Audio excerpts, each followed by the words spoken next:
లేదు బాస్, ఈ విజువల్స్ చూడండి, ఇదేదో నరకంలా ఉంది. నేరము గంధపు చెట్లు నరకటం. నేరస్తుడి పేరు వీరప్పన్. గుర్తులు పెద్ద మీసాలు. బాధపడద్దు, అందరూ గరుడ పురాణంలో ఉన్న విధంగా శిక్షించబడతారు. This is Garuda Puranam. Exactly sir, నాకెందుకు ఇతనేనని doubt. It's very very hot. Good work Anandarao, good clue. అతను ట్రేస్ చేయగలవా? బాస్, ట్రేస్ చేయాల్సిన అవసరమే లేదు. ఇటు చూడండి, తనే స్వయంగా వస్తున్నాడు. వచ్చే ఆదివారం నెహ్రూ స్టేడియంలో. బాస్ సార్, మిమ్మల్ని చూడటానికి రామం గారు అటు వచ్చారు. రామం, నా కోసం ఇక్కడికి రావద్దని నీకు ఎన్నిసార్లు చెప్పాను? ఇప్పుడు అంత అర్జెంట్ పని ఏంటి? సంగీత అకాడమీలో నీకు ఎవరైనా తెలిసే ఉంటారా? సెక్రటరీ తెలుసు. ఎందుకు? ఏంలా, ఈ సీజన్ లో పాడాలని నందిని ఆశపడుతోంది. నువ్వు ఒట్టి వెర్రివాళ్ళ ఉన్నావు కదరా. తనకి నువ్వు ఇష్టం లేదని తెలుసు కదా, ఇంకా ఎందుకు తన గురించి ఆలోచిస్తావు? నన్ను తను ఇష్టపడకున్నా పర్వాలేదు, నేను తను ద్వేషించలేను. చప్పుడు ఫిగర్ రాది. ఇలాంటి వాళ్ళని నెత్తి మీదకి ఎక్కించుకోకూడదురా. ఇష్టం లేకపోతే వదిలే, ఇలా మాత్రం మాట్లాడకు. ఆగాగు, వెంటనే వైలెన్ తీస్తావే. తన కోసం కాదురా, నీ కోసం చేస్తాను. ఈ సంవత్సరం మహా టైట్ షెడ్యూల్ సార్. ఎన్ఆర్ఐలే వచ్చి రోజు అడిగి పెడుతూ ఉంటే కాలిఫోర్నియా నుంచి వచ్చిన నిన్న నుంచి పడిగాపులు వస్తున్నారు చూడండి. సరే సరే. మిస్టర్ నారాయణ, ఎంపీ మూర్తి గారు పంపారు. ఎంపీ గారు పంపారా? ఇది ముందే చెప్పొచ్చు కదా సార్. విజయశ్రీ పాడమ్మా. పరవీణా మృదుపాణి వనరుహలోచన బంబరవేణి సురనుత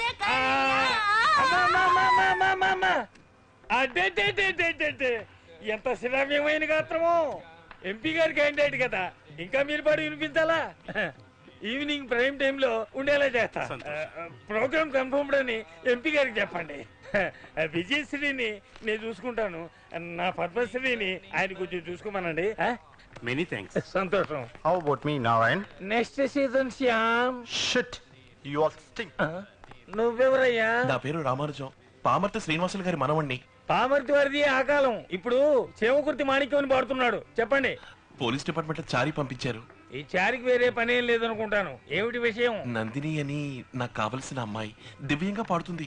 న్యాయమూర్తులు గవర్నర్ల సమక్షంలో కచేరీ ఇచ్చిందా? త్యాగరాజ ఉత్సవాల్లో ప్రతి సంవత్సరం పాడుతుంది సార్. ఎంపీ మినిస్టర్ సిఫార్సు ఏదైనా ఉందా? అర్హత ఉంది సార్, ఒక్క ఛాన్స్ ఇవ్వండి సార్. ఛాన్స్ లేదమ్మా. ఇప్పుడే ఎంపీ సిఫార్సులో కష్టపడి ఒక అమ్మాయికి స్లాట్ ఇచ్చా. ఇక వచ్చే సంవత్సరమే. పో, డోంట్ వేస్ట్ మై టైం. చారీ పంపించండి సార్. చారీ లేదు, పూరి లేదు, వెళ్ళవయ్యా. ప్లీజ్ సార్, లేదు సార్, ఒక్కసారి క్యాసెట్ వినండి సార్. నందిని తన దగ్గర పాటలు నేర్చుకున్న పిల్లలు అందరూ కలిసి అద్భుతంగా ఉంటుంది సార్.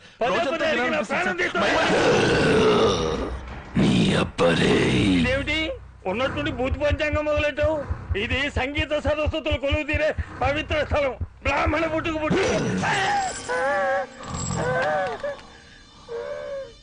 అర్హత ఉన్న వాళ్ళకి ఎందుకన్నా మీరు ఛాన్స్ ఇవ్వరు?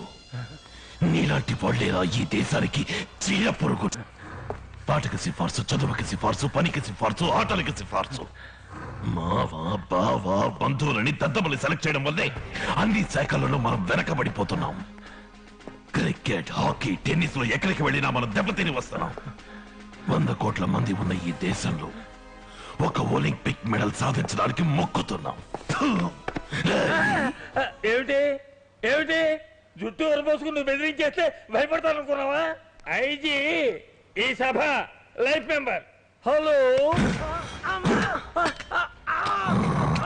అయ్యో నా పని చెట్టు. నీలాంటి వాళ్ళకి సూలదండన వేరా కరెక్ట్. అంటే ఏమిటి? నరకంలో విధించాల్సిన శిక్షని ఈ నగరంలో విధిస్తున్నా. అయ్యో, ఇదెందుకు కుంది? ఇదే నీ పాలిటి శూలం. అయ్యో నాకు మూలశంక. నీ నందినో గిదినో ఈ హాల్లోనే నీకు. అయ్యా కన్ఫర్మ్డ్.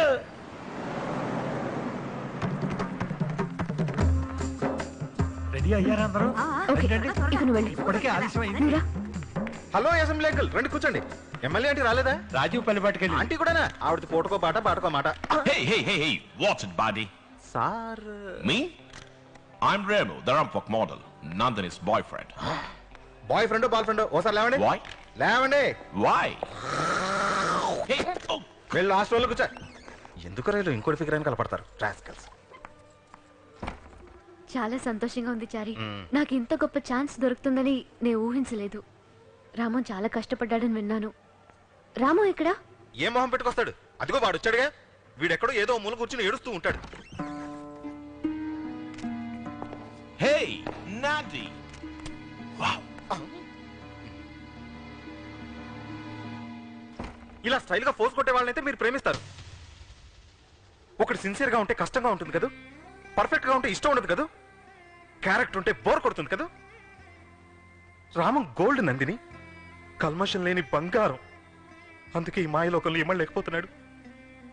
వెళ్ళి రమ్మను. ఇంత చెప్పినా వాడినే రమ్మంటున్నా. Hey, Nadi. Wow. Are we gotta do the yayo? Be serious Ramo, కొంచెం మాట్లాడాలి, కూర్చో. Okay. Yeah. Tell me. ఇంకెప్పుడు నన్ను చూడటానికి రాకురేమో. What? నేను నిన్ను ప్రేమించలా. What's wrong with you? Why? నువ్వు నిజం కాదురేమో, అబద్ధం. What you mean? నువ్వు ఇంకొకరి కలకి మేకప్ వేసుకొచ్చావు. నేను నిజాన్ని ప్రేమిస్తున్నాను. ఎవరు? చెప్తాను. Hey, hey, my glasses. What? వెళ్ళి ఈ dress వేసుకురా. Oh. What now? Hey, Nandini.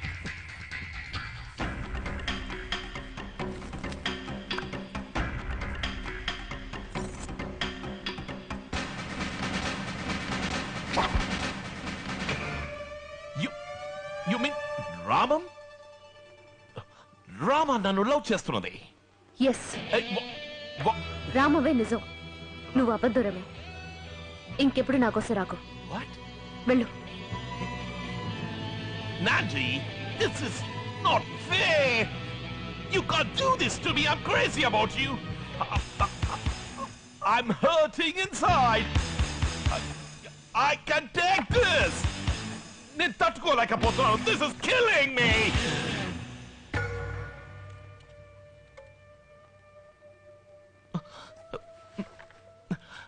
Nandini, అయ్యో టైం అవుతోంది, ఇంకా మొదలెట్లేదా? ఎక్కడి నీ వుడ్ బి వచ్చారా? ఇకెప్పటికీ తిరిగి రాడు రాము. అయ్యో, వివాహం? అది నీతోనే రాము. ఏమిటి నువ్వనేది? నేను నిన్నెంతగానో బాధ పెట్టాను. నన్ను క్షమించు రాము. అంత పెద్ద మాట అనకు.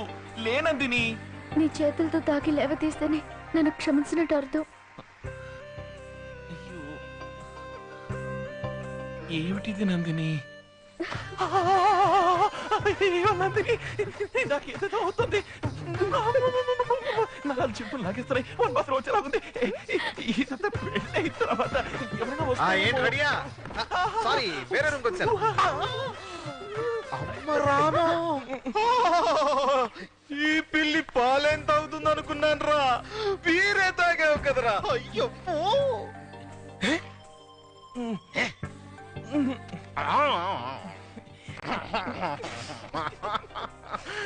దీన్ని నమ్మలేకపోతున్నాను రోయ్. మీ కష్టాలు తీర్చడానికి అపరిచితులు వస్తున్నాడు. స్థలం నెహ్రూ స్టేడియం. సాయంత్రం 6 గంటలకి. ఆయన ఎవరు, ఎలా ఉంటారు, నలుపా ఎరుపా ఎవ్వరికీ తెలీదు. ఆయన ఏం చెప్తారా అని అందరితో పాటు మీడియా కూడా ఎంతో ఉత్కంఠతతో ఎదురు చూస్తోంది. చాలా టెన్షన్ గా ఉంది. మిగిలిన ప్రోగ్రామ్స్ ఆపండి. దీన్నే లేదు కావాలండి సార్. ఫ్రంట్ పేజ్ ఆపేయండి. ఇదే ప్రధాన వార్త. Stadium under control. Yes sir. డ్యూటీలో ఎంతమంది ఉన్నారు? 120 మంది sir. Commando forces in position sir. ఖచ్చితంగా చేజార్చుకుంటారు కదా. Yes sir. Sorry Prabhakar, sorry sir, call తొక్కారు. ఆ బాధలో పేరుతో పిలిచాను. ఇది నిన్నటి సింగపూర్. 1950లో సింగపూర్ ఇండియా కంటే పేద దేశంగా ఉండేది. ఇది నేటి సింగపూర్. మొత్తం ప్రజల సంఖ్య 42 లక్షలు. 644 కిలోమీటర్ల వైశాల్యం గల చిన్న దీవి. బెంగుళూరు కంటే చిన్న నగరం. ఒక సింగపూర్ పౌరుడి సగటు సంపాదన మనకంటే 25% ఎక్కువ. 80% మంది సొంత ఫ్లాట్ కలిగి ఉన్నారు. ఇది కేవలం 25 ఏళ్లలో చెందిన అభివృద్ధి. ఇది జపాన్. అధిక ఖనిజాలు, పెట్రోలు ఏవీ లేని భూకంపాల దేశం. రెండవ ప్రపంచ యుద్ధంలో ధ్వంసమైన దేశం, 2 అణుబాంబులను గుండెలపై వేయించుకున్న దేశం, గడ్డిపోచ కూడా మొలవదని చెప్పబడిన దేశం ఈ రోజు ఓడల్లో వ్యవసాయం చేస్తోంది. నేడు ప్రపంచ ఆర్థిక స్థితిలో జపాన్ స్థానం ఏమిటి? 2వ స్థానంలో ఉంది. కొరియా, తైవాన్, మలేషియా, మన చుట్టూ మనకంటే పేదవిగా ఉన్న తూర్పు ఆసియా దేశాలన్నీ ఈ రోజు మనకంటే ఎంతో అభివృద్ధి చెందాయి.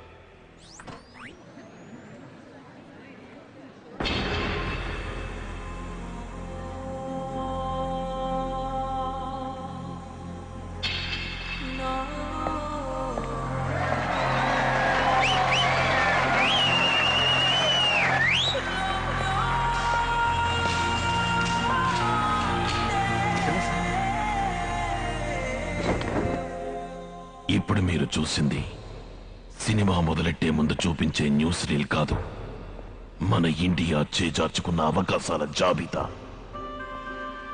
ఇది ఒక ఆధ్యాత్మిక సభో, సాంస్కృతిక సభో, రాజకీయ సభో, స్వార్థ సభో కాదు. మన మనసాక్షిని ప్రశ్నించుకోబోయే సభ. 57 ఏళ్ల స్వతంత్రం, 100 కోట్ల మంది జనం, 33 లక్షల చదరపు కిలోమీటర్ల వైశాల్యం, అందులో సగం పైగా సాగు భూమి, 10 జీవనదులు, 1.5 లక్షల కర్మాగారాలు, ఇవన్నీ ఉండి ఇండియా ప్రపంచ దేశాల వరుసలో ఆర్థిక స్థితిలో 49వ స్థానం, రూపాయి విలువలో 44వ స్థానం, శుభ్రత ఆరోగ్య విషయాల్లో 20వ స్థానం, ఎయిడ్స్ అందులో 2వ స్థానం, కుంభకోణంలో 3వ స్థానం. ఏ మీలో ఎవరైనా చెప్పగలరా? మంచి ప్రధానమంత్రి లేకపోవడం వల్లండి. మంచి ముఖ్యమంత్రులు లేకండి. మంచి మంత్రులు లేరండి. మంచి అధికారులు లేరండి. మంచి పోలీసులు లేరండి. మీరందరూ కలిసి మంచి మంచి అంటున్నారే, మనలో ఎంతమంది మంచి పౌరులుగా ఉంటున్నాం? ఎంతమంది మనలో బాధ్యతని సరిగ్గా నిర్వహిస్తున్నాం? క్రికెట్ టీంలో మంచి కెప్టెన్ ఉన్నంత మాత్రాన ఇండియా గెలవదు. 11 మంది సరిగ్గా ఆడితేనే గెలుస్తుంది. అందులో ఒక్కడు సరిగ్గా ఆడకపోయినా మీకెంత కోపం వస్తుంది? 100 కోట్ల మంది వ్యక్తులు కలిస్తేనే ఇండియా. ప్రధానమంత్రి, ముఖ్యమంత్రి, మంత్రి, అధికారి, మీరు, నేను అందరం ఒంటరి వాళ్ళమే. ఎవరి బాధ్యత వాళ్ళు సక్రమంగా నిర్వర్తిస్తేనే ఈ దేశం బాగుపడుతుంది. కానీ మనమందరం ఏం చేస్తున్నాం చూడండి. గౌరవనీయులైన వీరు మనలో ఒకరు. వీరి దినచర్య ఏమిటో చూడండి. అమ్మయ్యా,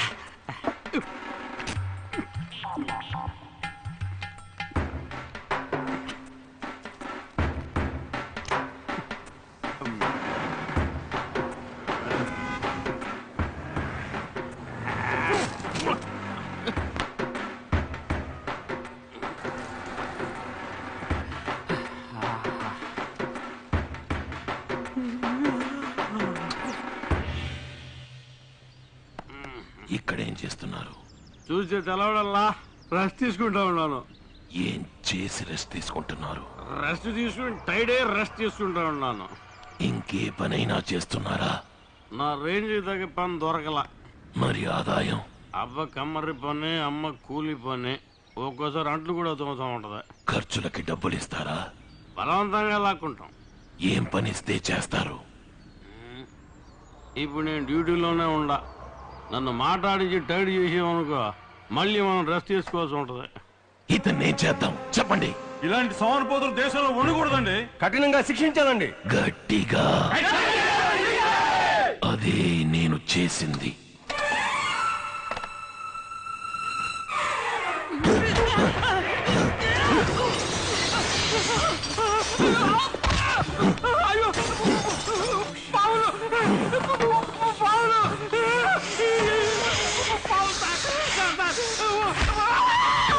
ఈ శిక్ష పేరు సర్పదంశనం. క్రమశిక్షణ లేకుండా, ఏ లక్ష్యము లేకుండా మృగాల్లా సంచరించే వాళ్ళకి నరకంలో విధించే శిక్ష.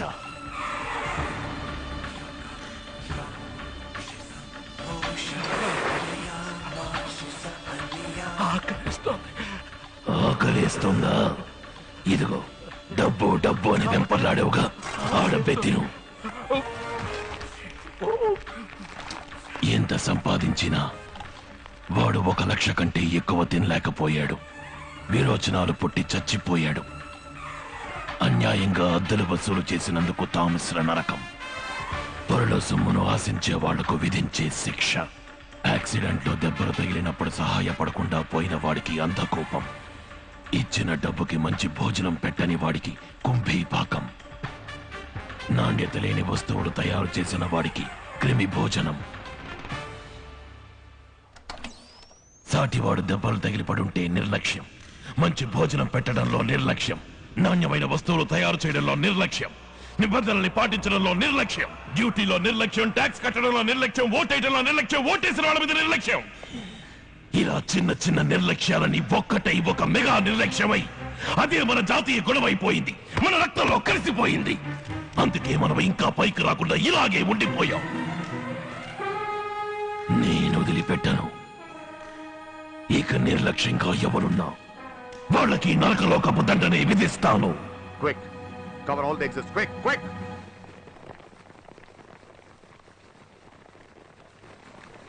ఎక్స్క్యూజ్ మీ అపరిచితుడు గారు.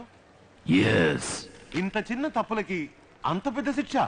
తప్పే ఉన్న బనియన్ సైజా, స్మాల్, మీడియం, లార్జ్ అని రిజల్ట్ సైజ్ చూడండి, అన్ని ఎక్స్ట్రా లార్జే. అందుకని చంపుతారా? దీనికెవరు చంపుతారులే అన్న ధైర్యంతోనేగా ఇన్ని తప్పులు చేస్తున్నాం. అని మీరు చట్టాన్ని చేతిలో తీసుకుంటారా? మీరు చట్టాన్ని మీరచ్చు, నేను చట్టాన్ని చేతిలోకి తీసుకోకూడదా? మరి కోర్టులు పోలీస్ స్టేషన్లు ఎందుకున్నట్టు? ఉన్నాయి, 57 సంవత్సరాలుగా ఉన్నాయి. మరెందుకు ఈ తప్పులన్నీ జరుగుతున్నాయి? హత్య, దోపిడీ, మానభంగాలకే కఠినమైన శిక్షలున్నాయని వాటిని మనం చేయడానికి జగ్గుతున్నాం. కానీ ఈ చిన్న చిన్న తప్పులు ఎవరికి తెలియబోయేది? తెలిసినా ఫైన్ కట్టి తప్పించుకోవచ్చు, దొరికినా లంచమిచ్చి వచ్చేయచ్చని ధైర్యంగా చేస్తున్నాం. నేను చెప్పింది విని తప్పు చేసే వాళ్ళు నొచ్చుకుంటారు, దేశం మీద శ్రద్ధ ఉన్న వాళ్ళు మెచ్చుకుంటారు. Sorry, over. Any questions? Zoom. ఇప్పుడు మీరు చూసింది నాకు వచ్చిన మొదటి కంప్లైంట్కి ఇవ్వబడిన తొలి దండన. ఇంకో 24 గంటలు టైం ఇస్తున్నాను. చేసిన తప్పుల్ని సరిదిద్దుకోండి, లేదంటే నా వెబ్సైట్ లో ఉన్న నేరస్తులందరినీ లిస్ట్ వేసి మరీ చంపుతాను. Okay guys, come on, shoot చేయకండి. అతను నాకు కావాలి, ప్రాణాలతో కావాలి. బయటికి వెళ్ళే గేట్లన్నీ క్లోజ్ చేయండి.